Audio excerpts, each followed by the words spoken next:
The morning sun cast long shadows across the cobblestone courtyard of Buckingham Palace as Sergeant Thomas Mitchell took his position at the main gate. At 28 years old, Thomas had served as a Queen's Guard for 6 years, earning respect from his peers through unwavering dedication and exemplary conduct.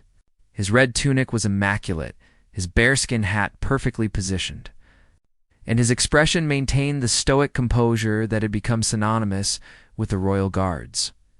The tourist season was in full swing, and crowds had already begun gathering outside the palace gates. Cameras ready to capture photographs with the legendary guards who stood motionless for hours at a time. Thomas had grown accustomed to the constant attention, the whispered comments in dozens of languages, and the occasional attempts by visitors to make him break character. Among the early morning crowd, a man in expensive clothing stood out from the typical tourists. Victor Hartwell, a wealthy businessman from New York, wore a custom-tailored suit that probably cost more than most people earned in a month. His Rolex watch caught the sunlight as he gestured dismissively at the scene before him. Speaking loudly to his companion about the ridiculous pageantry of the British monarchy, "Look at these clowns in their funny hats," Victor said, his voice carrying across the courtyard with deliberate volume. "Standing there like mannequins for tourists to gawk at. What a waste of taxpayer money." Thomas heard every word but maintained his position, eyes fixed straight ahead as his training demanded. The guards were accustomed to criticism and commentary from visitors who didn't understand the history and significance of their role. Their duty was to protect the monarch and maintain the dignity of the institution. Regardless of public opinion, Victor's companion, a business associate named David Chen, looked uncomfortable with the loud commentary. "Maybe we should keep our voices down," David suggested quietly. "These guards are actually highly trained soldiers."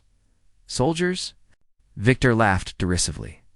"They're dressed-up toy soldiers playing pretend for tourists. I bet they've never seen real combat in their lives." The comment stung Thomas more than he cared to admit. He had completed 2 tours in Afghanistan before joining the Queen's Guard, experiences that had shaped his character and deepened his commitment to serving his country. The ceremonial aspects of his current role were built upon years of rigorous military training and genuine combat experience. As the morning progressed, Victor's behavior became increasingly disruptive. He pushed through crowds to get closer to the guards, making loud jokes about their uniforms and speculating about whether they were allowed to move or speak. Other tourists began looking uncomfortable as his antics drew unwanted attention to the normally respectful atmosphere around the palace. "I bet I could make one of them flinch," Victor announced to a small crowd that had gathered to watch his performance. "These guys are probably just actors hired for the tourists." David tried again to discourage his companion's behavior. "Victor, please. This isn't appropriate. These men are serving their country. Serving their country by standing still in ridiculous costumes." Victor's voice grew louder as he sensed he had an audience. "I serve my country by creating jobs and paying taxes. These guys are just government welfare recipients in fancy dress." Thomas felt his jaw tighten almost imperceptibly, but his training held firm. The Queen's Guards were taught to endure far worse provocations than verbal insults.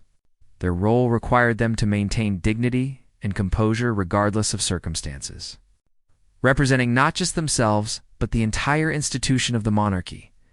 A family with young children moved away from Victor's vicinity. Clearly uncomfortable with his increasingly aggressive behavior, the parents exchanged worried glances as they guided their children toward a different area of the courtyard.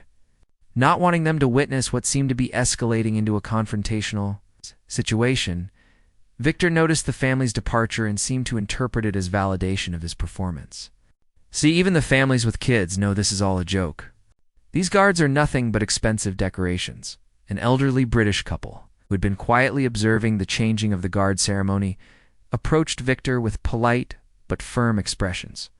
The gentleman, wearing a veteran's pin on his jacket lapel, spoke with the measured tone of someone accustomed to respect and dignity. "Sir," the elderly man said quietly, "I would ask that you show some respect for these young men. They are serving soldiers who have earned their positions through dedication and sacrifice. Victor turned his attention to the elderly couple with obvious annoyance. "And who are you to tell me how to behave? I'm an American citizen with every right to express my opinion about this medieval." "Nonsense. I'm a veteran who understands what service means," the elderly man replied with quiet dignity. "These guards represent values that transcend nationality, values of duty, honor, and sacrifice that deserve respect regardless of one's personal opinions about monarchy." The exchange drew more attention from nearby tourists, many of whom began taking sides in the developing confrontation. Some visitors moved closer to witness the drama, while others stepped back. Sensing that the situation was becoming uncomfortable, Victor's face reddened with anger at being challenged publicly. His wealth and status had accustomed him to deference and agreement, and the elderly veteran's quiet correction felt like a personal insult. "Don't lecture me about values, old man. I've achieved more in my lifetime than any of these toy soldiers ever will." Thomas remained motionless throughout the exchange, but his awareness of the developing situation had heightened significantly. His peripheral vision tracked Victor's movements, and his training in crowd control and threat assessment was automatically evaluating the potential for escalation. The situation was approaching a tipping point that would test not only Thomas's professional training, but his personal character. Victor's behavior was moving beyond simple rudeness into territory that could threaten the dignity and safety of everyone present. As more tourists gathered to witness the confrontation, the atmosphere in the courtyard grew tense with anticipation. Something was building toward a moment that would reveal the true character of everyone involved, particularly the wealthy American whose arrogance was about to encounter consequences he never could have anticipated. The confrontation between Victor and the elderly veteran had drawn a significant crowd. With tourists forming a loose circle around the unfolding drama, cell phones were raised to record what many sensed would become a memorable moment. Though none could predict the shocking turn events were about to take, Victor's anger at being challenged had transformed his earlier crude humor into something more aggressive and personal. His face flushed with indignation as he stepped closer to the elderly veteran, his voice rising to ensure everyone could hear his response. "You want to talk about achievement?" Victor sneered. "I own 3 companies, employ over 500 people, and pay more in taxes than most people make in a lifetime. What have your toy soldiers accomplished besides playing dress-up for tourists?" The elderly veteran, whose name was Harold Pemberton, maintained his composure despite Victor's aggressive proximity. At 74, Harold had served in the Falklands War and understood the difference between genuine service and hollow posturing. His wife, Margaret, stood beside him with the quiet dignity that came from decades of military family life. "Young man," Harold replied steadily, "wealth and success are admirable, but they don't give you license to disrespect those who serve their country. These guards have earned their positions through training and dedication, which you clearly don't understand." Victor's companion, David, grew increasingly uncomfortable as the situation escalated. "Victor, perhaps we should continue our tours," he suggested, hoping to diffuse the tension before it spiraled further out of control. "No," Victor snapped, his attention still focused on Harold. "I'm tired of being told how to think and behave by people who worship outdated institutions. These guards are symbols of everything wrong with societies that value tradition over progress." Thomas continued to maintain his ceremonial position, but his military training had him mentally cataloging every aspect of the developing situation. The crowd dynamics, Victor's escalating aggression, and the potential for the confrontation to affect palace security were all factors in his ongoing. Assessa, SMENTA, young British woman in the crowd, stepped forward, her voice carrying the crisp accent of someone well-educated but clearly angry. "Sir, you're being incredibly rude. These guards are real soldiers who have served in combat zones. Show some respect." Victor whirled around to face this new challenger, his patience completely exhausted by the constant criticism from strangers. "And who asked for your opinion, sweetheart? I don't need lectures from locals about respecting your quaint customs." A condescending term and dismissive tone sparked immediate outrage among the British tourists in the crowd. Several people began voicing their disapproval simultaneously, creating a chorus of criticism that only fueled Victor's anger further. "This is exactly what I'm talking about," Victor announced to the crowd, his voice carrying across the entire courtyard. "A nation of people so insecure about their declining relevance that they need to surround themselves with ceremonial nonsense to feel important." Margaret Pemberton, who had remained silent during the exchange, finally spoke with the quiet authority that came from raising 3 sons and weathering decades of military life. "Sir, you are embarrassing yourself and your country with this behavior. Surely you can find better ways to spend your time than insulting people who cannot respond." Her reference to the guard's inability to respond struck a nerve with Victor that surprised even him. Throughout his life, he had been accustomed to people who would argue back, who would engage with his provocations and give him targets for his aggression. The idea that he was essentially bullying people who were professionally required to remain silent added a new dimension to his anger. "You're right," Victor said with a cruel smile. "They can't respond, can they? They have to stand there and take whatever anyone dishes out. What kind of job is that for a grown man?" He began walking directly toward Thomas, his intentions unclear, but his aggressive body language unmistakable. The crowd tensed as Victor approached the motionless guard, many people sensing that they were about to witness something that would cross serious lines. "I bet you'd love to say something back to me, wouldn't you?" Victor said, stopping just inches from Thomas's face. "But you can't, because you're not allowed to think for yourself. You're just a puppet in a funny costume." Thomas's training in crowd control and threat assessment was now operating at full alertness. His peripheral vision tracked Victor's movements, his breathing remained controlled, and his stance subtly shifted to maintain balance and readiness without breaking ceremonial protocol. David Chen made one final attempt to intervene, stepping forward with obvious desperation. "Victor, this has gone too far. We need to leave now before you do something you'll regret." "Regret?" Victor laughed harshly. "The only thing I regret is wasting my time in a country that thinks these costumed clowns represent strength and dignity." The crowd had grown to nearly 50 people, with tourists from various countries watching the confrontation with mixtures of fascination and horror. Many were recording the incident, coding that they were witnessing something that would become significant. Harold Pemberton made one last attempt at diplomacy, his voice carrying the weight of his years and experience. "Sir, I implore you to reconsider your behavior. You're about to cross a line that cannot be uncrossed. Walk away now and preserve what dignity you have left." Victor turned to face Harold with an expression of pure contempt. "Dignity? You want to lecture me about dignity while defending grown men who play soldier for tourists? Let me show you what I think of your British dignity." The words hung in the air for a moment as Victor turned back toward Thomas, his intentions crystallizing into something that would shock everyone present. The crowd sensed that they were about to witness an act so outrageous that it would transform the morning's unpleasant confrontation to something far more serious. Thomas remained in position, his training and discipline holding firm despite the escalating situation. But his years of combat experience had taught him to recognize the signs of someone preparing to commit an act they would immediately regret. Victor was displaying all of those warning signals. The moment hung suspended like a held breath as Victor faced Thomas, his anger having reached a boiling point that clouded all rational judgment. The wealthy businessman had spent his entire adult life getting his way through intimidation, wealth, and aggressive behavior.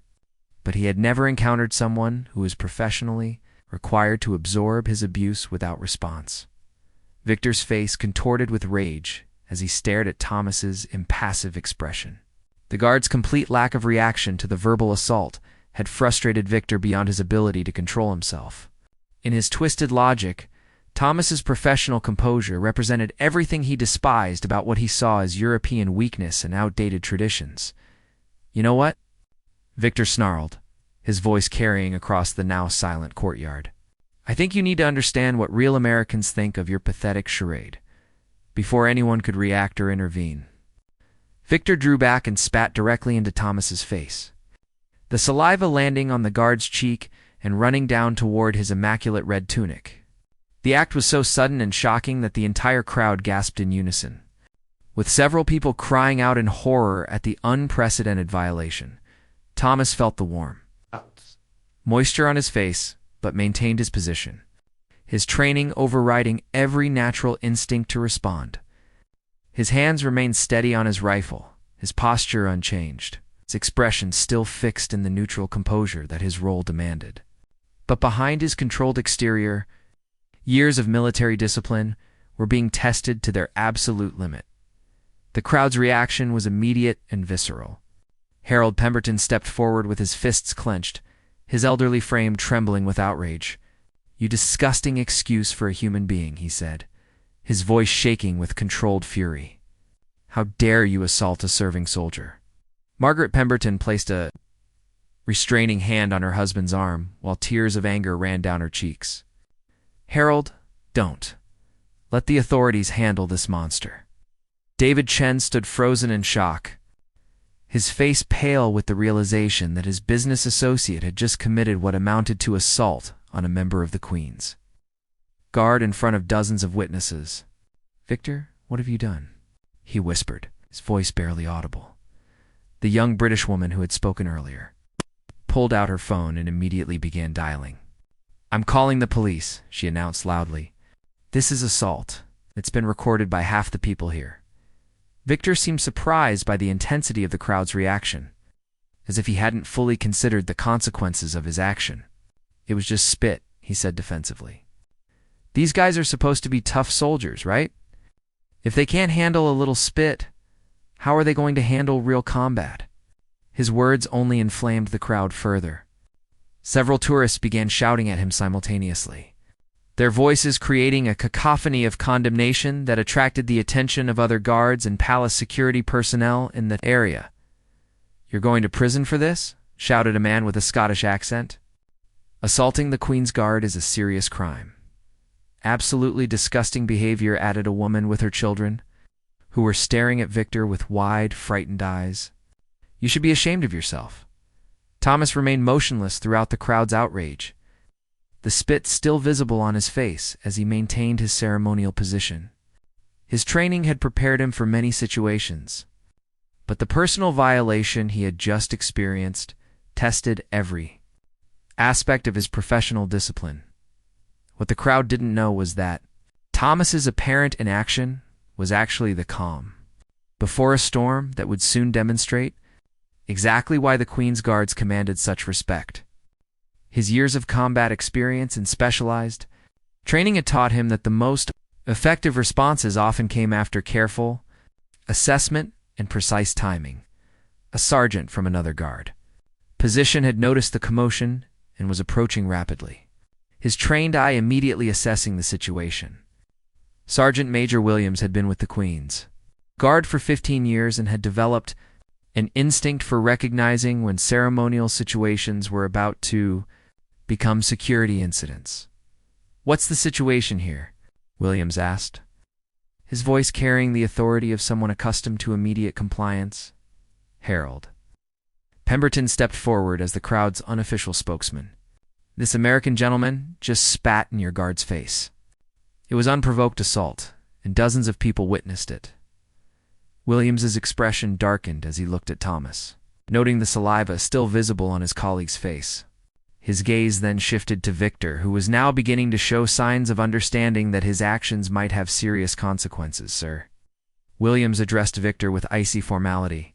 "I need you to remain exactly where you are while we sort this situation out." Victor's earlier bravado began to crumble as he realized that his wealthy American status might not protect him from the consequences of assaulting a member of the British military on royal property. "Look, it was just a misunderstanding," he began, his voice losing its earlier confidence. "A misunderstanding?" Margaret Pemberton's voice cut through his explanation like a knife. "You deliberately spat on a serving soldier." "There's no misunderstanding about assault." The crowd began sharing their recordings and photographs with the approaching authorities, ensuring that Victor's actions were documented from multiple angles.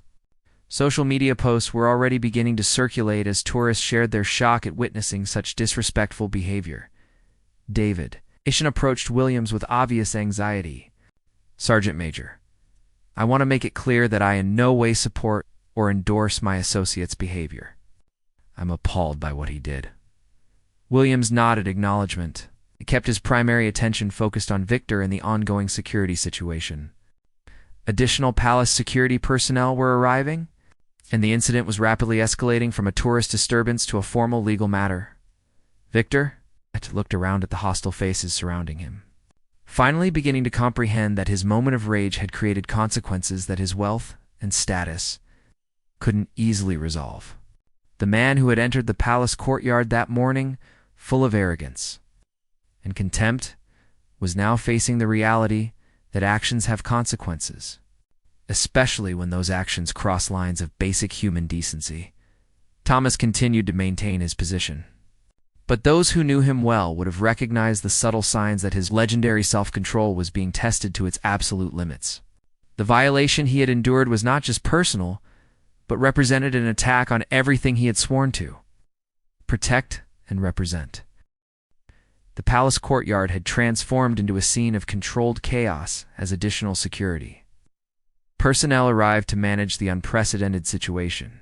Word of the assault had spread rapidly through the guard network, and several off-duty personnel had appeared to support their colleague, their faces showing the controlled anger that came from witnessing one of their own being violated. Victor found himself surrounded by a growing circle of uniformed authority figures, each representing different aspects of British law enforcement and military protocol. Palace security, metropolitan police, and military personnel were all converging on the situation, transforming what Victor had assumed would be a minor incident into something with serious legal and diplomatic implications. Double quotes, Mr. Hartwell, said Detective Inspector Sarah Collins, who had arrived to investigate the assault. You are under arrest for assault on a serving member of Her Majesty's forces. You have the right to remain silent, but anything you do say may be given in evidence. Victor's face went white as he heard the formal arrest announcement. Wait, this is ridiculous. It was just spit. Surely this doesn't warrant arrest. Assault is assault, sir, Inspector Collins replied firmly. The fact that you chose to assault a serving soldier on royal property makes this a particularly serious matter. David Chen watched his business associate being read his rights with a mixture of horror and professional concern. As a witness to the incident, he knew he would be required to provide testimony that would likely end their business relationship and potentially damage his own reputation by association. The crowd of tourists had grown even larger as word spread throughout the area that something extraordinary was happening at the palace. Many visitors were live streaming the arrest, ensuring that Victor's moment of rage would be preserved and shared across social media platforms worldwide. Thomas remained in position throughout the arrest proceedings, but Sergeant Major Williams approached him with quiet authority. Mitchell, you're relieved of duty. Report to the medical officer for assessment and then to debriefing. For the first time since the incident began, Thomas moved from his ceremonial position. His movement was precise and controlled, but those who knew him well could see the tension in his posture as he processed what had happened to him, sir. Thomas addressed Williams with the respect due to his superior officer. I would prefer to complete my duty rotation. Williams studied his subordinate's face, recognizing the signs of someone processing a traumatic experience while maintaining professional composure. That's an order, Sergeant Mitchell. You've been assaulted. Protocol requires medical evaluation and psychological debriefing. As Thomas finally began to move away from his post, something unexpected happened. The crowd of tourists who had witnessed his professional conduct throughout the entire ordeal began to applaud. The applause started with Harold Pemberton and spread rapidly through the assembled visitors until the entire courtyard rang with appreciation for Thomas's dignity and restraint. The spontaneous ovation seemed to surprise Thomas, who had been focused entirely on fulfilling his duties rather than considering how his behavior appeared to observers. He nodded slightly in acknowledgement before continuing toward the palace medical facility. Victor watched the applause with growing bewilderment, finally beginning to understand that his actions had revealed not weakness in the British system, but strength of character that commanded respect. From people of all nationalities, the man he had tried to humiliate had instead demonstrated qualities that Victor's wealth couldn't purchase. "This is insane," Victor muttered as the handcuffs were applied. "I'm an American citizen. I have rights." "Indeed you do, sir," Inspector Collins confirmed. "You have the right to legal representation. It's the right to contact the American embassy, and the right to be treated fairly under British law. You also have responsibilities, which include respecting the laws and customs of the country you're visiting," as Victor was escorted away by police. His final view of the courtyard was of tourists still applauding and taking photographs of the spot where Thomas had stood. The guard he had tried to humiliate had become a symbol of dignity and professionalism, while Victor himself had become an example of how wealth and privilege could not compensate for lack of character. Harold Pemberton provided his statement to the investigating officers, his voice still carrying the indignation he felt at witnessing such disrespectful behavior. "In all my years, including military service, I have never seen such disgraceful conduct toward a serving soldier. That young man showed remarkable restraint and professionalism." Margaret Pemberton added her own observations about the incident, emphasizing how Thomas's behavior had impressed everyone who witnessed it. He stood there with dignity while being assaulted by that awful man. His conduct was exemplary throughout the entire ordeal. The young British woman who had first confronted Victor also provided testimony, her statement focusing on the escalating nature of Victor's behavior and his deliberate attempt to provoke a reaction from the guard. It was clear that he was trying to make the soldier break protocol. When that didn't work, he became increasingly aggressive. David Chen's statement was perhaps the most damaging to Victor's potential defense, as he had witnessed the entire progression of events and could testify that the assault was unprovoked and deliberate. Mr. Hartwell became increasingly agitated when people criticized his behavior. The spitting was a deliberate act of aggression. As the immediate crisis passed and the crowd began to disperse, palace officials were already dealing with the broader implications of the incident. Video footage of the assault and Thomas's professional response was spreading rapidly across social media platforms, generating international discussion about respect, duty, and character. The American embassy had been notified of Victor's arrest and was preparing to provide consular services while making it clear that his actions did not represent American values or attitudes. Embassy officials understood that this incident could become a diplomatic embarrassment if not handled properly. Thomas, meanwhile, was undergoing medical evaluation to ensure that the assault hadn't caused any physical harm or posed health risks. The medical officer found no physical injuries but recommended psychological support to help process the violation he had experienced. "How are you feeling, Sergeant?" asked the counselor assigned to debrief guards who experienced traumatic incidents during duty. Thomas considered the question carefully before responding. "Angry, sir, but also proud of how I handled the situation. I didn't let that man's behavior compromise my duties or the reputation of the guard." The counselor nodded approvingly. "Your conduct was exemplary under extremely difficult circumstances. The entire guard can be proud of how you represented our values today." As news of the incident spread beyond the immediate area, it was becoming clear that Victor's moment of rage had created consequences far beyond what he could have imagined. His actions had not only landed him in legal trouble, but had inadvertently created a powerful demonstration of the very values he had attempted to mock. Within hours of Victor's arrest, the incident had exploded across social media platforms worldwide. The hashtag #RespectTheGuard was trending internationally as millions of people shared videos and photographs of Thomas's dignified response to the assault. The story had captured global attention not just because of Victor's shocking behavior, but because of the powerful contrast between his crude aggression and Thomas's professional restraint. Major news networks picked up the story, with many focusing on the broader themes of respect, duty, and character that the incident had highlighted. International correspondents interviewed military experts, etiquette authorities, and cultural commentators who praised Thomas's conduct while condemning Victor's actions. "What we witnessed today was the difference between true strength and bullying," commented retired General Patricia Hayes during a BBC interview. Sergeant Mitchell demonstrated the kind of discipline and character that military service develops. While the tourist showed us what happens when wealth isn't accompanied by wisdom or respect, the American media coverage was particularly intense, with many outlets treating the incident as an embarrassing reflection of entitled American behavior abroad. Editorial writers used Victor's actions as a starting point for broader discussions about cultural sensitivity and the responsibilities that come with representing one's country while traveling.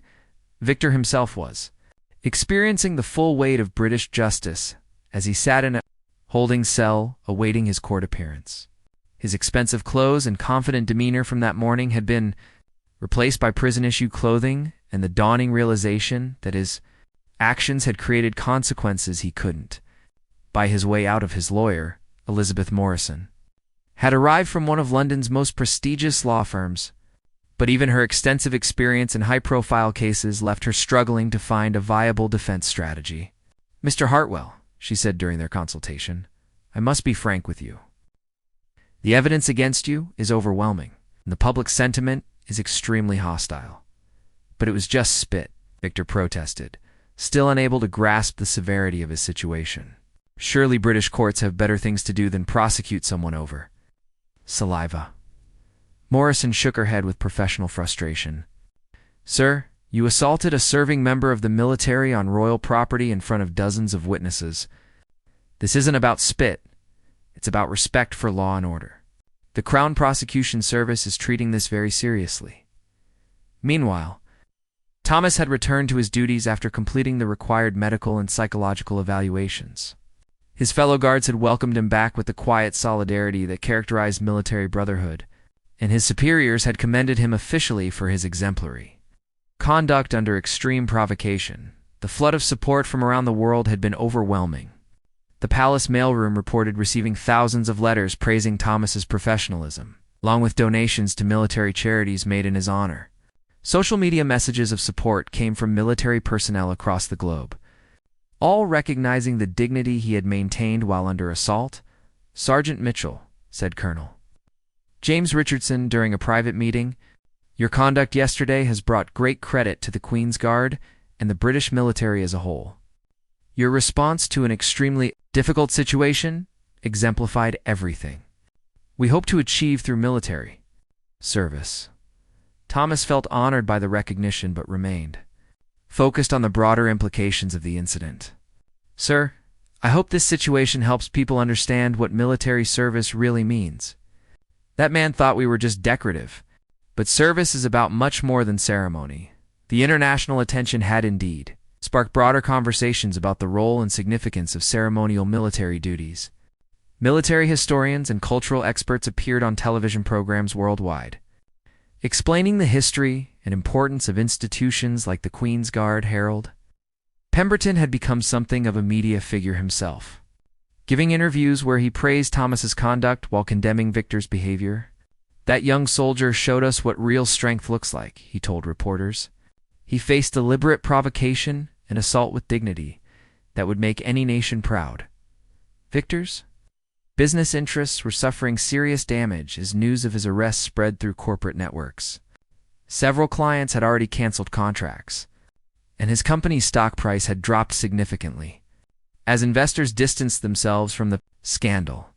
David Chen had returned to New York immediately after giving his statement to British authorities, but he was facing difficult questions from business partners and clients about his association with Victor. "I had no idea he was capable of such behavior," he told reporters at the airport. "His actions were completely contrary to the values our company represents." The preliminary hearing for Victor's case was scheduled for the following week, and legal experts predicted that he would face serious consequences regardless of any plea arrangements. The assault had been captured on multiple devices. Witness testimony was overwhelming, and the location of the incident on royal property added additional legal complications. Mr. Hartwell is looking at potential jail time, substantial fines, and almost certainly a ban from returning to the United Kingdom, explained legal analyst Robert Thames during a television interview. This type of behavior toward military personnel is taken very seriously by British courts. The American embassy had issued a statement. distancing the United States from Victor's actions while expressing support for the values of respect and diplomacy that should characterize international relations. Embassy officials made it clear that consular services would be provided, that Victor would face the full consequences of British law. Thomas, meanwhile, had been invited to appear on several television programs to discuss his experience, but he had declined most interviews, preferring to let his actions speak for themselves. His quiet dignity in handling both the original incident and its aftermath had only increased public admiration for his character. The one interview he did agree to was with a military publication that focused on the experiences of serving personnel. "I was just doing my job," he told the interviewer. "Every guard learns to maintain composure under difficult circumstances. The training prepares us for situations exactly like this." When asked about his feelings toward Victor, Thomas's response surprised many people with its lack of bitterness. "I feel sorry for him," he said simply. "He clearly doesn't understand what service means or why people choose to dedicate their lives to something larger than themselves." The incident had also prompted discussions within military circles about support systems for personnel who face harassment or assault while on duty. Thomas's experience, while extreme, highlighted the daily challenges that ceremonial guards faced from disrespectful tourists and aggressive behavior. As the legal proceedings moved forward, it was becoming clear that Victor's moment of rage had created lasting consequences that extended far beyond his personal legal troubles. The incident had become a global symbol of the importance of respect, dignity, and character in how people treat each other across cultural and national boundaries. 3 months after the incident that shocked the world, the legal consequences for Victor Hartwell had been finalized. The Westminster Magistrates Court had sentenced him to 6 months in prison, substantial fine, and a permanent ban from entering the United Kingdom. The judge's comments during sentencing had been particularly pointed about the disgraceful nature of assaulting a serving soldier.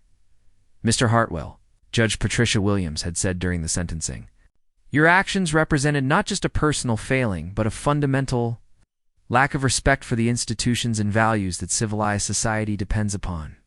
Sergeant Mitchell's dignified response to your assault serves as a powerful reminder of what true character looks like." Victor's business empire had collapsed during his imprisonment. The negative publicity surrounding his arrest and conviction had caused clients to flee, investors to withdraw support, and partners to sever ties. The man who had boasted about his wealth and success now faced bankruptcy proceedings and a ruined reputation that would follow him for the rest of his life. His former associate, David Chen, had successfully distanced himself from the scandal and rebuilt his business relationships. But he still spoke occasionally about the incident as a cautionary tale about character and consequences. "I learned that you never truly know someone until you see how they treat people who can't fight back," he told business conferences. Thomas Mitchell had become an international symbol of dignity and professionalism. The Queen herself had personally commended his conduct, and he had received commendations from military organizations around the world. However, he had remained remarkably humble about the attention, consistently deflecting praise to focus on the broader importance of military service. The incident had led to significant changes in how the Queen's Guard interacted with tourists. New protocols had been established for dealing with aggressive behavior. Additional security cameras had been installed, and training programs had been enhanced to help guards manage difficult situations while maintaining their ceremonial duties. The Hartwell incident, as it's come to be known, fundamentally changed how we approach tourist management, explained Colonel Richardson during a military conference. "We realized that our guards needed better support systems for dealing with harassment and assault while maintaining their ceremonial obligations." Harold and Margaret Pemberton had become advocates for military personnel, using their experience as witnesses to the assault to speak about the importance of supporting serving members of the armed forces. Their testimony during Victor's trial had been particularly powerful, with Harold's military background lending credibility to his assessment of Thomas's exceptional conduct under extreme pressure. What we witnessed that day was a masterclass in military bearing. Harold told veterans organizations across the country. Young Sergeant Mitchell showed us what 21st century service looks like, not just physical courage, but moral courage in the face of deliberate humiliation. Margaret had started a charitable foundation that provided support services for military families. Inspired by her witnessing of Thomas's dignified response to assault, the foundation had already raised over £2 million, demonstrating how one moment of exemplary conduct could inspire widespread positive action.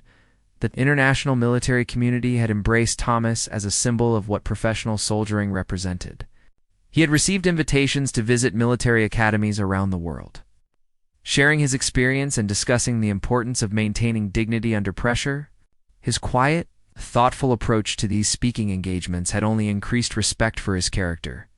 During one particularly memorable visit to the Royal Military Academy Sandhurst, Thomas addressed a group of officer cadets about the incident and its aftermath. "The hardest part wasn't the assault itself," he told them. "It was maintaining my composure when every instinct told me to respond. But that's what separates professional soldiers from civilians. We serve something larger than our personal feelings." The social media phenomenon that had grown around the incident had evolved into a broader movement, celebrating military service and civilian respect. For armed forces personnel, the hashtag #RespectTheGuard hashtag had generated millions of posts from people sharing their own experiences with military service members and expressing gratitude for their sacrifice. Educational institutions had begun using the incident as a case study in ethics, leadership, and character development.